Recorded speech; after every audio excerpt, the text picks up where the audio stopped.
Well, in that case, let's head right into the BFL weekly update.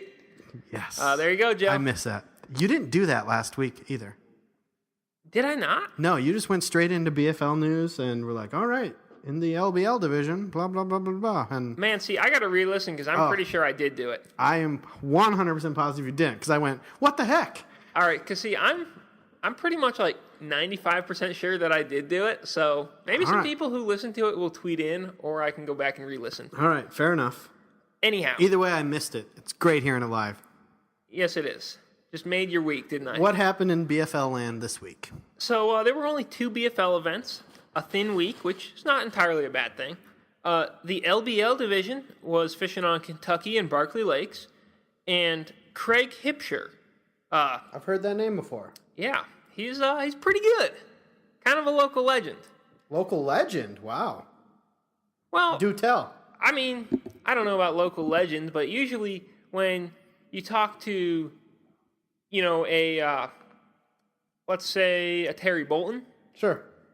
Or Dan Moorhead, and you ask them, who do you look up to as far as an offshore fisherman or a Kentucky Lake fisherman?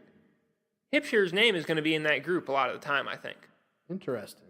It's just my opinion.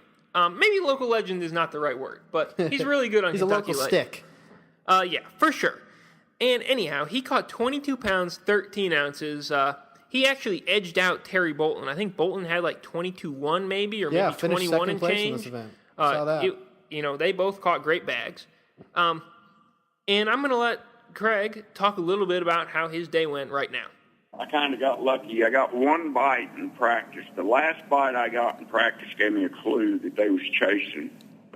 I had a 7-pounder hit a jig, winding it as fast as I could wind it to make another cast. And I thought, well, dang, they'll chase. They're chasing something. So next morning when we flied it out, my plan was to go fish deep ledges with a jig and a worm. And that's what I had on my front deck, 2 rods, a jig and a worm. And as we was flying out, I noticed the wind was blowing and it was cloudy. And I thought, you know what, them fish will be up in them shallow flats. So I stopped on a little 4-foot hump out in the middle of the lake with a 1-ounce accent double willow leaf spinnerbait, or 3/4 ounce, 3/4 ounce accent double willow spinnerbait. And that was at 6:15. At 6:40, I had 19 pounds. I caught so many on that. I went through 4 spinnerbaits because it's a real light wire spinnerbait. And after you catch 4 or 5 great big ones on the wire breaks, every time I'd catch 2 or 3, 4 or 5 pounders, I'd change baits. And I went through probably 3 baits. I was on my 4th one. And the clouds left, and when the clouds left, and the wind kind of laid, and then that bite went away, and then I went fishing deep ledges with a big worm, and I caught 1 kicker fish. One of my 5-pounders come on a big worm off of a stump, 18-foot water. I told my mom, we're standing in the parking lot, and I had practiced for this tournament for a week because I was leading the points, and I'd never ever tried to win the points. And Daniel said, man, you only fish 2 or 3 days a year, and you always make the regional, and you've been in the top 5 every tournament.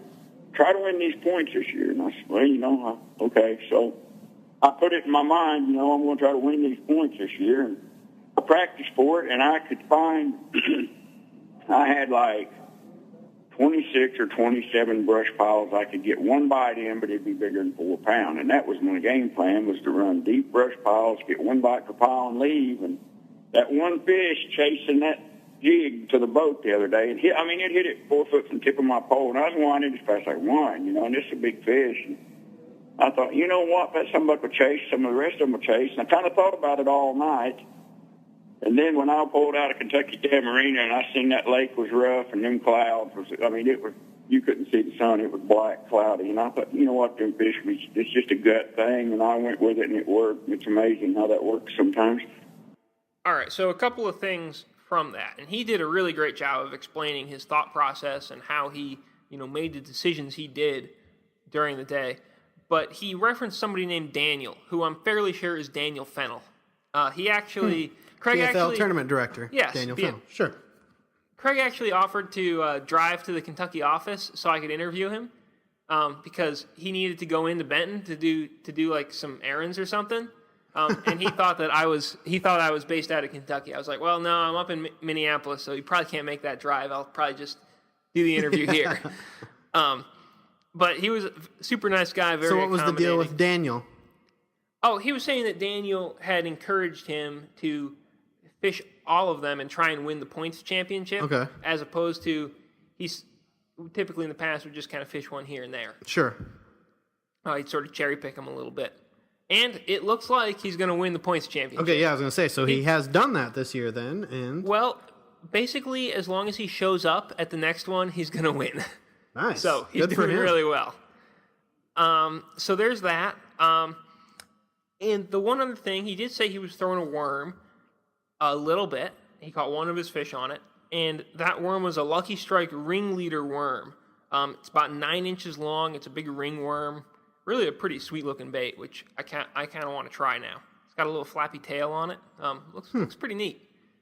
So that's really that's the deal there. Cool. Congratulations, Craig Hipsher. For sure. Next up, Great Lakes Division. On the Mississippi River out of La Crosse, Paul Malone caught 11 pounds, 14 ounces for 3 fish. Because in the summertime, they have a wonky limit down there where you can only bring in 3. When I read the press release, it was like a 3 bass limit. And I was like, whoa, error, hang on, what are error, you doing? I got to fix this. And then I went, wait a minute. Everybody has 3 bass. Okay, never mind. So, yeah, a 3 bass limit. I know, which, I'll be honest, I did not realize that when I wrote the pre-release, so my weight prediction was based on 5 fish. That's funny. So, there's that. Although, they base the limit on the water temperature, which means sometimes it might never get to be a 3-fish limit during the summer, whereas sometimes it might be. Although, it's a little wonky. Let's just put it that way. But it was a 3 bass limit. It's Wisconsin. Yeah, it was 3 bass limit. He caught 11-14, and here he is talking about his day right now. I haven't been on the river all year long, and usually I spend a lot of time on the river. And I was going looking for smallmouth because there's a lot bigger smallmouth than there's largemouth on the river, and that didn't pan out. And I ended up going. I mean, my strong part of my fishing is frog fishing, and I went looking for mats, pads, anything like that. I won the Everstart up there about the same time 2 years ago, basically doing the same thing. So I didn't have much practice time. I had a day. Actually, I signed up for the tournament the day before. I really wasn't planning on fishing it, but I went and checked a couple areas, and I found basically the same group of fish that I won the Everstart on. They're all big ones. There's no small ones, and they're harder to catch. So it still baffles me that there's a lot of tough locals up there, and they never seem to find those big fish like that. I mean, they all throw like spooks and look for schooling fish, but there's only me and one other boat in that whole Lake on Alaska area. So it was pretty awesome. Yeah, that's great that you had the whole area to yourself, or basically to yourself.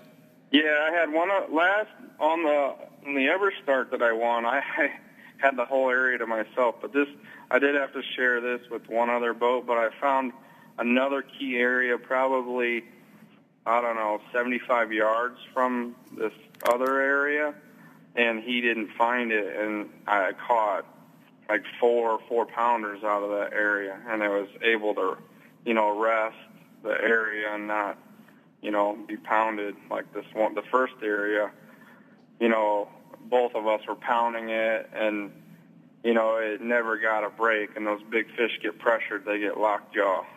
Basically, it was a long mat, and it was duckweed and some kind of mat. I'm not sure if it was coontail, but there was a pretty thick mat of grass. But underneath it, the key is the water was clear, healthy, and there's light current going through. So this mat was probably pretty long, probably 3 3 football fields, but there was only 2 key areas that were different. You know, it looked the same, but it wasn't the same. You know, so a guy could be fishing, you know, the beginning of it and not get bit, you know, and if he didn't keep with it or, you know, get bit in a good area, they just go right over top of them, you know.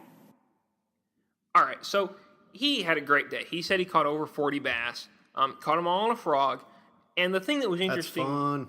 I know it is. Yes, it is. And it was interesting to me that he really had the frog dialed in. He was modifying his own frog. He was throwing a river to sea bullywah frog, which they're very soft. They have a very thin, soft plastic body, so they compress really well. You get really good hookups with them. And he actually had modified it. He had taken the regular legs out, and he replaced them with little kicker legs to add a little extra commotion and weight. So I thought that was interesting that he was basically throwing, you know, his own type of frog. And it was the same type of frog that he threw back when he won the Rayovac event there, I think 3 years ago. And he said he was even fishing almost the same mat. So that was really cool, and he was a joy to talk to for sure. Congratulations, Paul Malone. There's one Great Lakes BFL left this season, correct? So I believe so. I believe there's any word on what's going on with the AOI points down there? I have no idea. Okay. I thought maybe Mr. Malone was leading. No, I think the guy who finished second is leading. Brugan, maybe?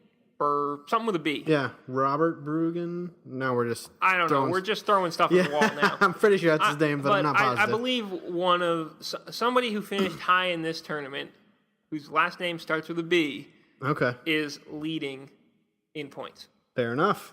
And you guys can go check that out at flwoutdoors.com if you were really interested to know. So there you go. All right. So will that conclude this week's BFL Weekly Update? Yes, it does. All right.